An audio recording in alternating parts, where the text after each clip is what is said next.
ship does not fear the water until a violent storm reveals the hidden frailty of its hull. Consider the architecture of a man's mind.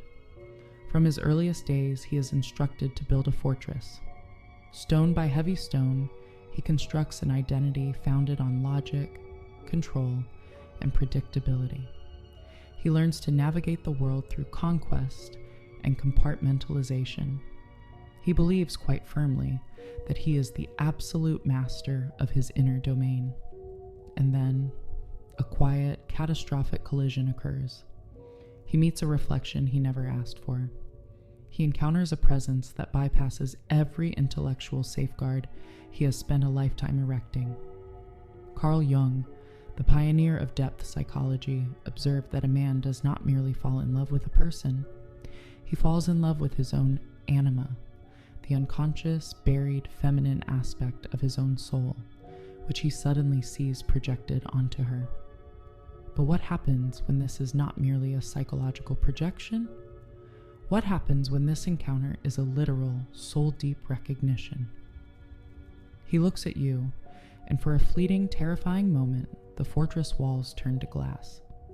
He feels a love so ancient, so absolute, that it defies the very laws of his reality. And then, the glass shatters. As the holder of space, you are left standing in the debris. You witness the sudden freezing of a warm heart. You watch the agonizing, bewildering retreat of the one who, just yesterday, looked at you as if you were the dawn. You are left holding a paradox. How can a connection so undeniably profound trigger such a profound escape? He did not run because he felt nothing. He ran because he felt absolutely everything. And until we understand the mechanics of this terror, you will remain trapped in the illusion of his rejection.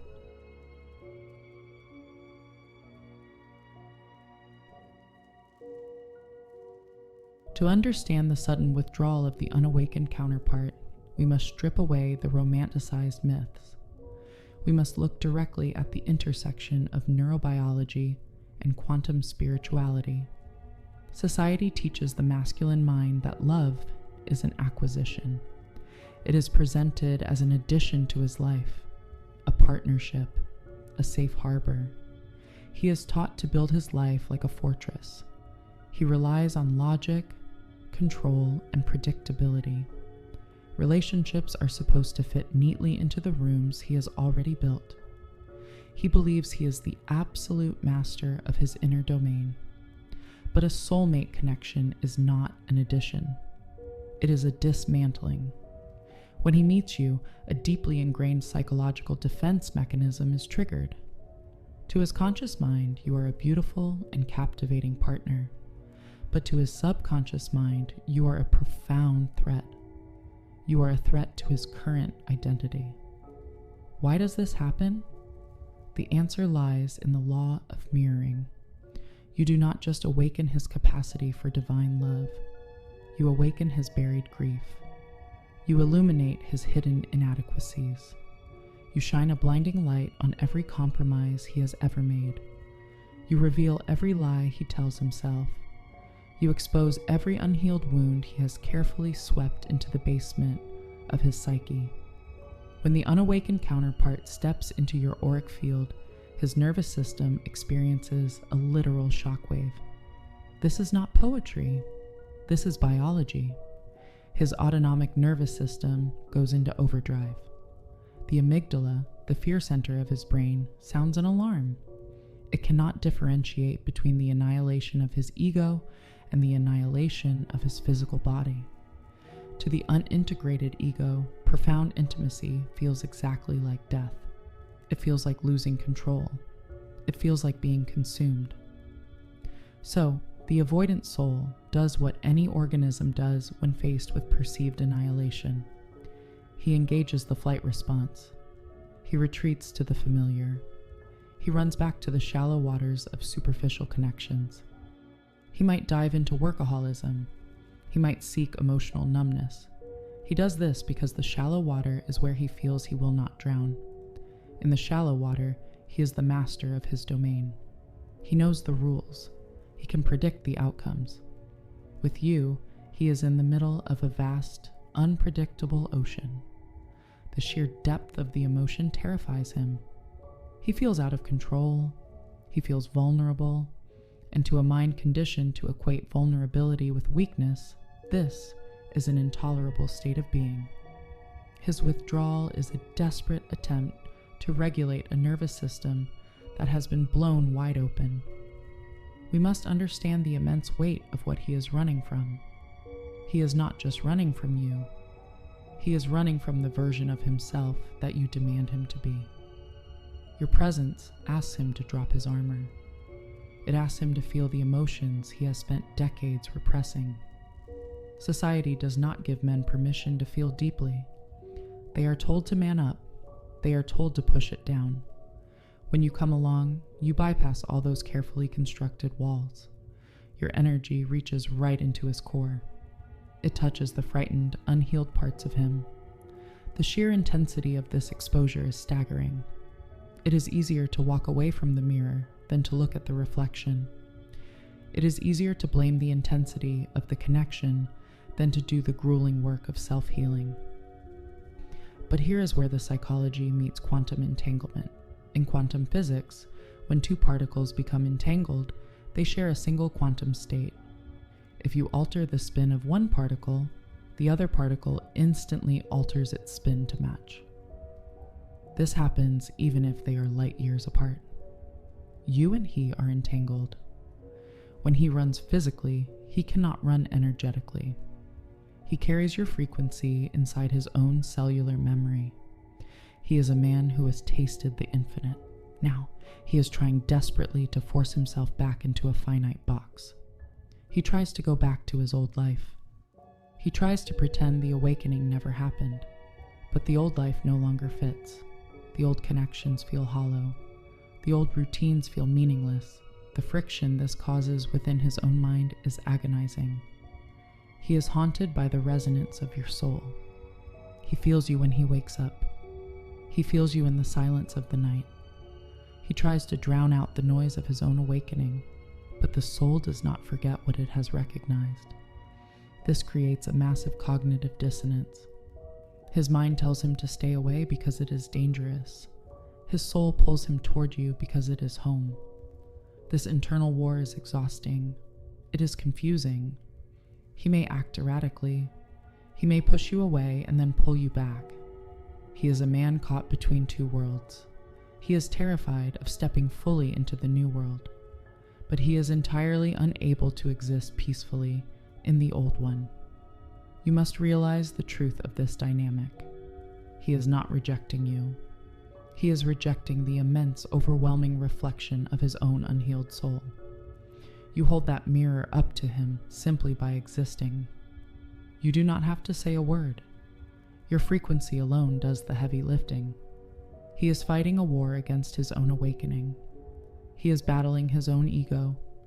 He is struggling to reconcile the man he was with, the man he is being called to become. Understanding this is crucial. It removes the sting of personal rejection. It allows you to see his actions not as a reflection of your worth, but as a reflection of his fear. It shifts your perspective from pain to profound empathy.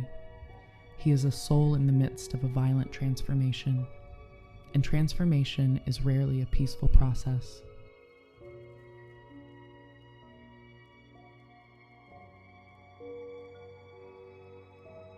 This brings us to the ultimate paradigm shift.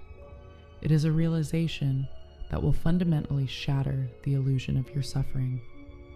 We must completely flip the lens through which you view this connection. The anxious heart perceives his distance as abandonment. Your ego tells you a very specific and painful story.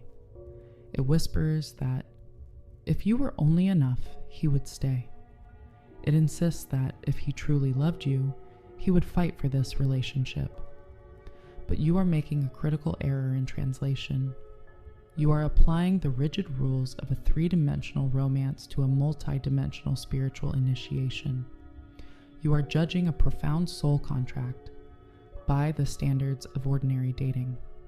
This is not an ordinary connection. and treating it as such will only keep you trapped in a cycle of profound despair. His withdrawal is not a punishment. It is a spiritual incubation. It is a necessary retreat into the chrysalis of his own mind. Think of the fundamental laws of gravity. You are not the victim of his absence. You are the immense and undeniable gravity that is secretly restructuring his entire universe. The space between you right now is not an empty or dead void. It is a highly charged quantum field. It is a busy, chaotic, and deeply transformative workshop. When the unawakened counterpart pulls away, he thinks he is finding peace. He thinks he is escaping the immense pressure of your light. But he is actually stepping directly into the crucible of his own awakening. When he removes himself from your physical presence, he is forced to sit in the silence. And in that silence, the echo of your frequency rings deafeningly loud. Without you there to soothe his nervous system, he cannot escape himself. Without you there to validate his worth, his ego begins to starve. He is finally left entirely alone with his shadow. He must face the very demons he ran away from. He must confront his deep fears of inadequacy. He must look directly at his ingrained beliefs about unworthiness. This is the exact environment required for deep psychological alchemy. If you are always there, you ruin the experiment. If you are constantly buffering his pain, you become an enabler of his ego. If you are desperately trying to prove your love, you prevent the very breakdown that is required for his ultimate breakthrough. His running is not a failure of the connection. His running is the vital friction required to burn away his false self. The masculine ego is a dense and rigid structure. It does not yield to gentle requests. It only yields to the intense heat of internal dissonance. Your pain stems from the belief that something has gone terribly wrong. You believe the universe has made a cruel mistake. You believe you have lost the most precious thing you have ever found. But what if absolutely nothing has gone wrong? What if his retreat is the exact and precise mechanism required for his evolution? What if this agonizing distance is the only way he can grow into the divine masculine capable of actually holding your love? You are not waiting for a boy to make up his mind. You are holding space for a man to undergo a profound ego death. Ego death is never pretty. It is a painful tearing down of everything he thought he was. It is the total collapse of his carefully constructed identity. He must grieve the loss of his old life before he can step into the new one. He must realize that his emotional fortress is actually a prison. He must see that his old coping mechanisms are no longer protecting him. They are suffocating him. This profound realization cannot be forced upon him by you. You cannot do his inner work for him. You cannot digest his spiritual lessons for him. It must arise organically from within his own consciousness. Your absence provides the blank canvas for this realization to emerge. Your absolute silence is the catalyst for his deepest internal revelations. Once you truly comprehend the mechanics of this incubation, your entire reality changes. The anxiety begins to dissolve. The desperate need to control the outcome simply evaporates. You stop looking at your phone waiting for validation. You realize that his physical presence is not required for the connection to do its holy work. You step completely out of the illusion of rejection. You step firmly into the profound peace of spiritual sovereignty. You reclaim your own life force. You redirect your immense energy back into your own healing. You become the quiet and unmovable center of your own universe. You realize that you are not incomplete without him. You are a whole and magnificent universe unto yourself. You understand that true love does not clutch. True love does not beg. True love simply exists, trusting the magnificent architecture of the divine plan. You allow the fire of separation to do its necessary work.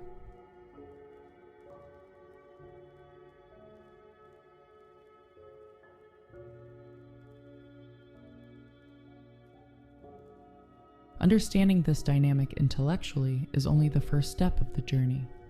The conscious mind easily grasps the concept of spiritual incubation, but the physical body still aches deeply for his presence. How do you actually survive this profound silence? How do you exist in the empty void without letting it slowly hollow you out? As the holder of space, you must make a deliberate and conscious choice. You must move from a state of passive waiting to a state of active, energetic mastery. You must fundamentally change the exact frequency you are broadcasting into the quantum field.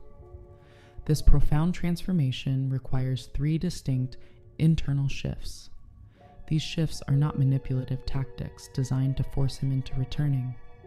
They are entirely about radically reclaiming your own spiritual sovereignty. The first crucial shift is the alchemy of detachment. Right now, your energy is leaning heavily forward into the future. You are projecting invisible and highly anxious threads of energy directly toward him. You are constantly checking the physical reality for subtle signs of his return. You monitor the digital spaces. You endlessly analyze the past conversations in your mind. You search desperately for hidden clues in his silence. He can feel absolutely all of this. In the shared quantum field, this anxious pursuit registers as a heavy and suffocating pressure. An energetic pressure universally triggers the avoidant soul to retreat even further behind his fortress walls. You must consciously retract your energetic tentacles. You must deliberately pull your vital life force back into your own physical body. Imagine reeling in 1,000 glowing threads from across the globe. Picture yourself anchoring them deeply and securely back into your own heart center. When you completely remove this energetic pressure, you create a sudden vacuum in the field. The immutable laws of physics dictate that a vacuum must eventually be filled. Let him feel the sudden and stark absence of your pursuit. Let him finally experience the true and heavy weight of the space he asked for. The second necessary shift is the absolute mastery of the mirror. You must remember the fundamental law of mirroring that governs this specific dynamic. He can only meet you as deeply as you are willing to meet yourself. If you are abandoning your own joy while waiting for him, you are doing it wrong. If you neglect your own life purpose and your own inner peace, you are actively broadcasting the frequency of abandonment. He will simply mirror that exact abandonment right back to you. If you truly want him to step into his authentic masculine sovereignty, you must violently and unapologetically step into yours. You must stop researching his psychology late at night. You must stop watching endless videos about his avoidant behavior. You must start building your own magnificent empire. Start painting again. Start writing the book you have been putting off. Heal your own deep ancestral wounds. Invest your precious energy entirely into your own profound expansion. When you elevate your personal frequency, the entangled particle is forced to respond. Because you share a single quantum state, his soul must elevate to match your new frequency. If he does not elevate, the internal dissonance will literally tear his fragile ego apart. Your personal joy is not a selfish distraction from the connection. Your personal joy is actually the most powerful catalyst for his ultimate awakening. The third and final shift is anchoring the nervous system. The anxious heart very easily becomes addicted to the potent chemical cocktail of this dynamic. You become physically hooked on the daily surges of cortisol and adrenaline. You become accustomed to the dramatic, romantic highs and the devastating emotional lows. Your physical body learns to mistake the severe biological anxiety for profound love. You must deliberately move your own physical body out of this chronic survival mode. When the sudden panic sets in, you must take immediate control of your biology. When the illusion of permanent loss grips your chest, you must become the absolute quiet eye of the storm. You must breathe deeply and slowly into your lower belly. You must consciously instruct your nervous system to stand down. You must tell your body out loud that you are entirely safe. You must affirm that you are already completely whole. You require absolutely nothing outside of your own soul to be complete. By actively neutralizing your own nervous system, you stabilize the shared energetic grid between you. You completely stop feeding the chaotic storm of his avoidance. You transform yourself entirely into the lighthouse. A lighthouse does not run frantically around the island looking for lost boats. It does not dive into the violent waves to rescue anyone from the storm. It stands utterly still on the solid and ancient rock. It shines its brilliant light boldly into the darkest night. It trusts implicitly that the ships will navigate by its sheer and undeniable brilliance. You must become this unshakable beacon of light. You must root yourself so deeply in your own inherent worth that his physical movement no longer dictates your internal peace. When you master these 3 profound shifts, you transcend the agonizing pain of waiting. You become the absolute master of your own energy, and in doing so, you create the exact energetic environment required for true divine union.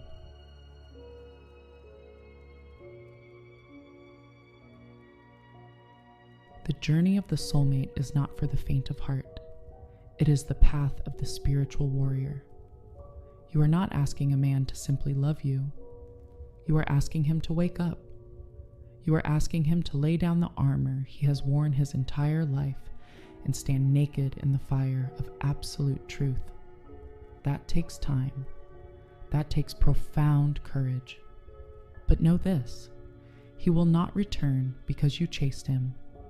He will not return because you convinced him with logic. He will return because eventually his soul will no longer be able to tolerate the agonizing dissonance of living without its other half. He will return because the gravity of his own truth will pull him back to the center. And you are that center. Rest your weary heart. Withdraw your energy from the chase. Stand firm in the beautiful, terrifying power of your own authenticity. You are the ocean. Let him learn how to breathe underwater. Until next time, remain in your power and remain in peace.